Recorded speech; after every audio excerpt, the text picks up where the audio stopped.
On today's Wacky Wednesday, Mark Sargent attends a Flat Earth Anonymous meeting. My name is Mark Kendall Sargent, and I'm a flat earther.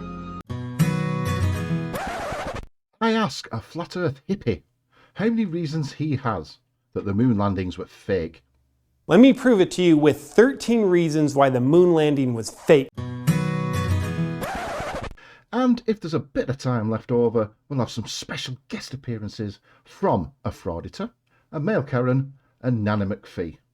Yes, Nanny Mcphee herself. But you'll have to stay tuned.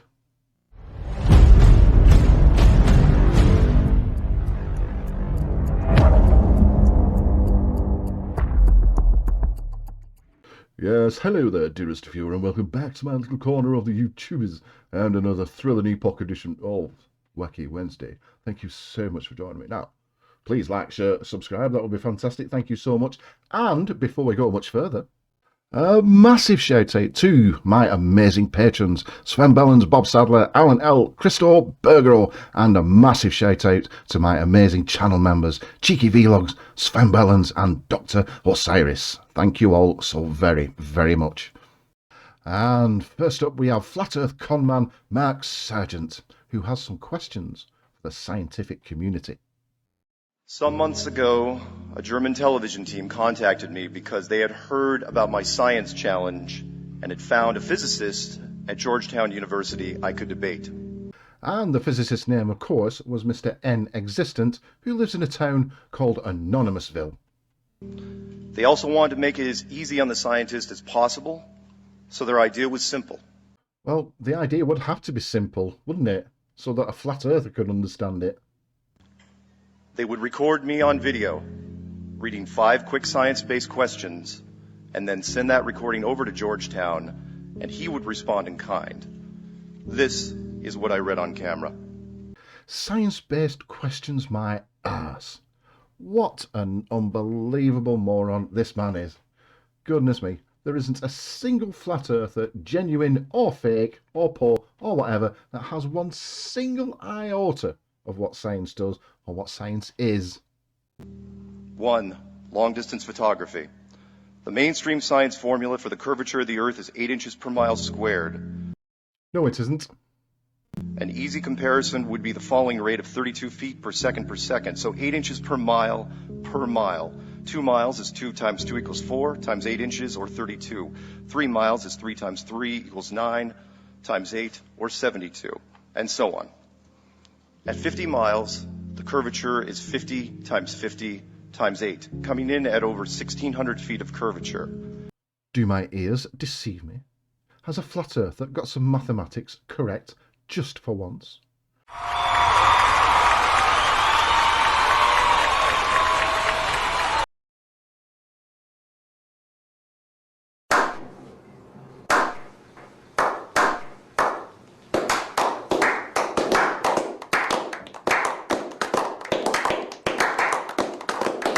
And yet, with HD cameras, we can pull boats back into frame that are well beyond visual range. Yes, us normal people call it zooming in. Not only does the new technology clearly show that it's not a mirage, but the same objects can be viewed in infrared and can be targeted ship to ship by beam radar. Can science explain this? They had no answer. I have an answer, and I'm not a scientist. Sorry about that. Anyway, radar on its own is rarely used in marine navigation. They use like sat-nav, marine two-way radio, sonar, charts, etc., etc. And if you can zoom into a ship, it's not yet gone over the horizon, has it? You try zooming into a ship that's gone over the horizon, you're going to find it damn near impossible. Number 2, vacuum versus gravity. The force of a vacuum is measured in units of torr, T-O-R-R. Even a low-level vacuum can overcome gravity here on the surface. In building molecule-free chambers for the manufacturing of electronics, a series of massive pumps are needed to create a 99% vacuum. That's -9 torr. And for the remaining 1%, horsepower isn't enough. It can only be achieved by a chemical leaching process. That being said, how is the negative 10 torr vacuum force of space not ripping off the atmosphere of this world? What is gravity? And remember that there are gases that already defy it, like helium, hydrogen, and fluorocarbons. Isn't it more logical to suggest that the atmosphere is being contained in an enclosed, pressurized system? They had no answer. They're probably laughing at your incompetence and at your inane questions. Goodness me, for the final frigging time, the vacuum of space does not suck. It does not suck anything off anything. And I should know because I've been with Mrs. Jones now for nearly 6 years. And where is this chuffing dome that you speak of? Not one of you has any evidence for a dome. None. Nada.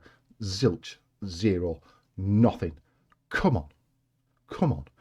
Get up there, get a sample of this dome, bring it back for some analysis. Number 3, eclipse shadow. Mainstream science tells us that the moon is over 2,000 miles wide, and yet during the 2017 American eclipse, no offense, None taken? the moon's shadow was only 70 miles wide, a reduction of over 97%. This is what the equivalent of having a 6-foot man walking in front of a wall where his shadow is smaller than an action figure at only 2 inches. Where do we see this in our everyday lives? We've seen a shadow's actual size and some much larger. Where can we see small shadows? The flat Earth community says that the moon is less than 50 miles wide, much closer and the same size as the sun. Isn't this explanation also possible? They had no answer. It is because moon very, very far away. This illustration explains it in a bit more detail.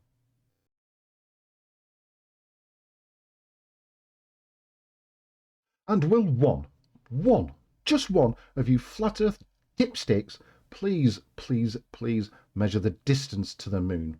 Don't just guess it, actually do it, actually measure it. You can do it using just simple trigonometry.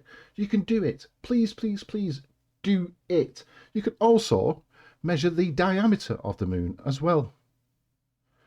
Please, will you do it?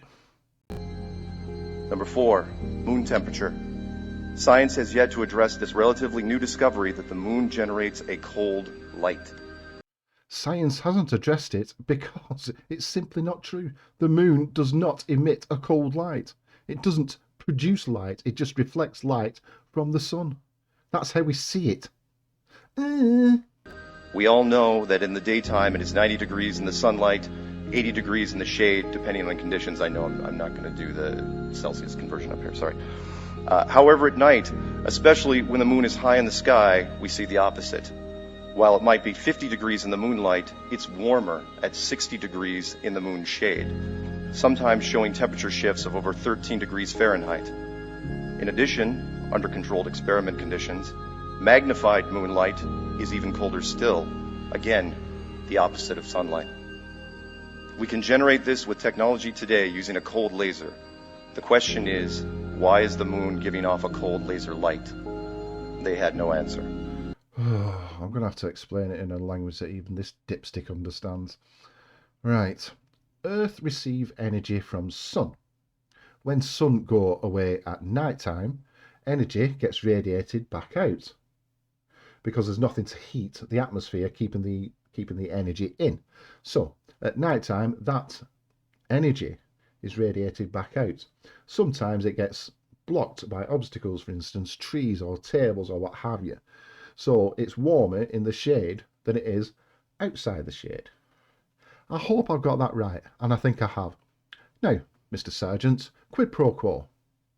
How on earth does a magnifying glass make things colder?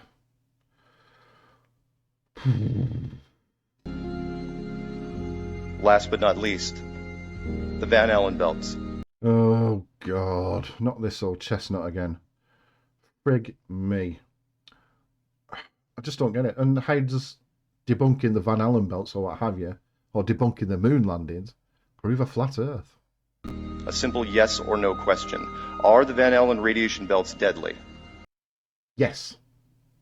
If yes, Then how did Apollo 11 through 17 make round trips through these belts with only aluminum and plastic as shielding? No one died, no one got radiation poisoning, nobody even got cancer.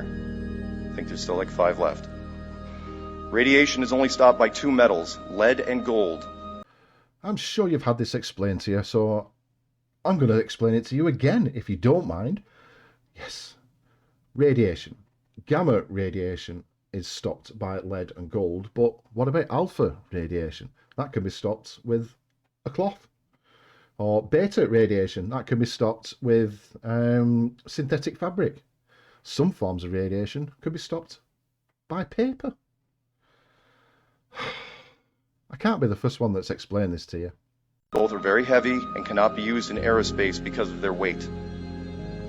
If the answer is no, the belts are not deadly, then explain the video currently on the NASA.gov website called Orion Trial by Fire, in which NASA clearly states that the belts are so dangerous they will not be testing manned capsules because they are unable to solve the radiation problem. Keep in mind, this is not an old video. It was created at the end of 2014. But they didn't fly through the densest part of the belts. That would be stupid.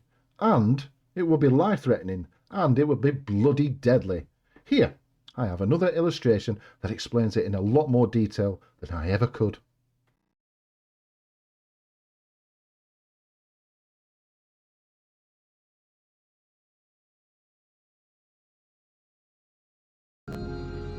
The scientist viewed my recording and folded like a card table. This piece was never aired. Folded my ass. Fell about laughing more like. Bloody hell, even I find these questions dumb, and I'm not a scientist.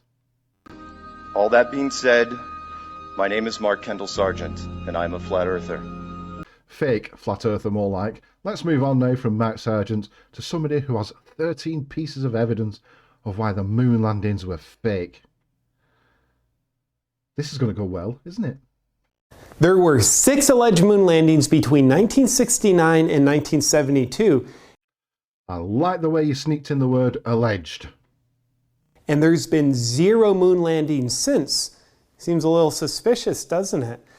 Well, they did what they needed to do, and the Apollo space program then finished. Nothing sus about that. Well, that's because we never went to the moon. Yes, we did. Let me prove it to you with 13 reasons why the moon landing was fake. Why would America fake the moon landing? Well, at the time, the US was in the heat of the Cold War with the Soviet Union, and the space race was important because of the fear that the Soviet Union might weaponize space by putting missile launch sites on the moon, leaving the US defenseless. Now, the US had already been beaten by the Soviet Union in putting the first person into space. They asserted their dominance over us like the dog whisperer putting a hostile rescue dog from Tijuana in its place. But if we could be the first to the moon, then we'd be the new alpha dog in the world. But in this case, what creates the alpha dog isn't the size of the fight in the dog. It's the size of the lie in the dog that's in the fight. Thus, the US became the new alpha dog when we were the first nation to fake the moon landing. So why didn't Mr. Russia say to Mr. America, why did you fake the moon landings? We have proof you faked the moon landings. I'll tell you why. They haven't. And more Russians believe that America went to the moon than Americans. Go figure.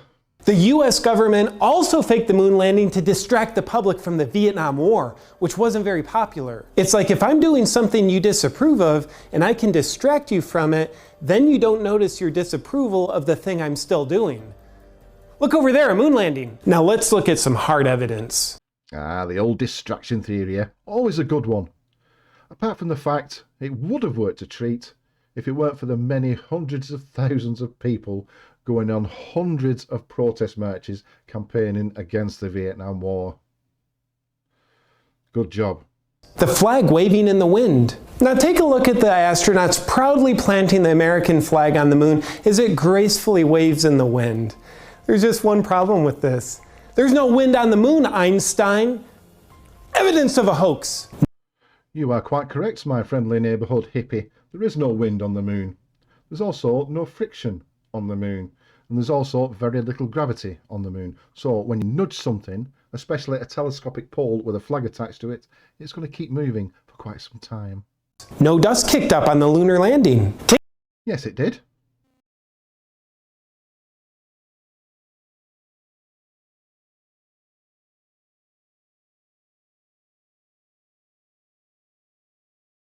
And with no atmosphere on the moon to keep the dust particles floating about all over the place, it just fell back down to the surface straight away.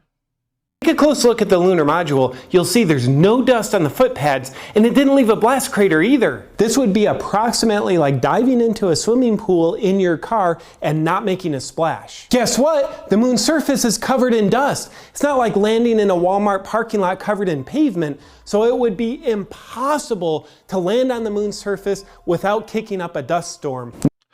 Dust cloud I've already done. Blast crater, yes. If you watch a rocket launch, you will see as it goes higher and higher that at the bottom of the exhaust it starts to fan out as the atmosphere gets thinner, obviously because there's no atmosphere to keep it contained. So same thing with a moon lander, only in reverse. No stars in any photos. There are no stars in any photos taken from the moon. Now, were the stars just blotched out by the intense inner city streetlights that are on the moon? Or are there just no stars visible from the pretend moon inside of a Hollywood soundstage? I don't know. I'm just asking questions here. Well, the cameras that they took to the moon were on short daytime exposure. Otherwise, if they were on any other setting, then everything would have looked blurred and too bright and you couldn't make anything out. But I challenge you, go to a football stadium at night with all the floodlights on, point your camera towards the sky and see how many stars you can see on that particular photograph. Pictures have the same background. Look at these two photos. Two different locations on the moon, but each have the exact same background.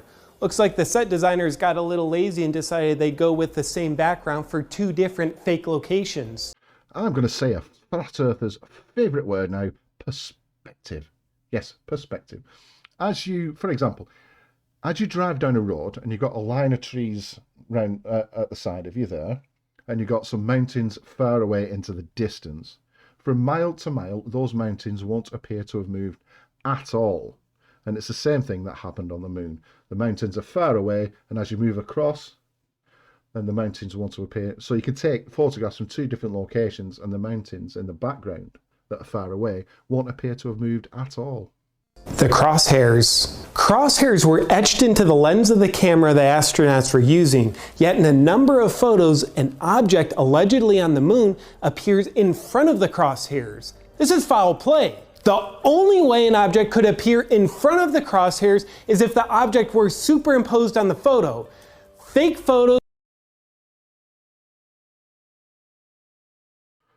He just cut us off there. How rude.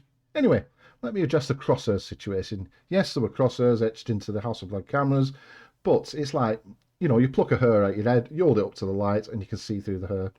And that pretty much explains why objects on the moon, or photographs of objects on the moon, appear to be in front of the crosshairs rather than behind it. Simples. And as promised, to end the video, we have a dipstick frauditor, and we have a male Karen, and we have a special guest star in the shape of Nanny Mcphee. Can I help you? No, I don't need no help, thank you. I can't hear you, sorry, lovely. I don't need any help, thank you. Okay, but there's a young lad in there who's in a bit of a state. That's fine, I So haven't I don't understand why you have the need to video You that. don't have to understand. Okay, that's fine, but you're intruding on a family's privacy that are going through a little bit of a hard time at the minute. I haven't got any recording you guys. Okay, right, stop! Tell him to get off the road. Blocking the road up. What value are you getting from this? This family's really going through it at the minute. Well, I'm not because there's recording been the an family. injury. Yeah, but they're inside panicking over injuries to their son, and you're outside recording it. Can you not have a little bit of a respect? Well, I mean, I'm not recording them. What more do you want? Yeah, but you're recording the entire thing. For what reason? What value is that to you? What value is it to you? Are you to just know? having fun, are you? Recording the emergency I'm not talking services. to you no more. Go away. Go away. You need to have a little bit of a respect, Officer mate. 63535. 6535. You are more than welcome to use Yeah, that. thanks. Now jog on. What an unbelievably disrespectful shitbag. It's no wonder these auditors have a bad name. Let's move on to something a little bit more light-hearted now. And we have a male Karen out on the loose. Allowed to refuse service? So I'm gonna tell the owner you're fucking losing money because we want to make a big order of food. Give me the fucking chicken or I'm gonna cause a scene. Get your owner here. Cause a scene? You're recording. You're gonna lose money and get fired. We ordered food and you wanna refuse it. Look at you. You're telling me you're not being rude? No, we weren't. Fuck you! Give me my chicken! I came 30 miles to get a fucking chicken! Fuck your chicken. Kiss my ass and call your fucking owner, bitch! Come here. You like Google reviews? Come here. I'll come here right now, motherfucker! Come on, bro. You a wild ass. You're getting fired! Fuck you. Give me my chicken! I drove 30 miles to get my fucking chicken! Fucking crazy white people, bro. No, you just brown as fuck. Working in McDonald's, bitch, because your IQ doesn't let you do shit except work. Give me my fucking chicken! I came here to eat! 30 miles! Nothing but you just being a bad. Give me my fucking food! That's pretty much what I say to Mrs. Jones when she doesn't have my tea on the table on time. Anyway, as promised, a special guest appearance now from Miss Nanny Karen Mcphee. You're a weird motherfucker, and you better not be a snitch, cause I'll tell I'm fucking a snitch. Carl I'm a Bismarck. snitch. Call Carl. I don't even know who he He's is. dead!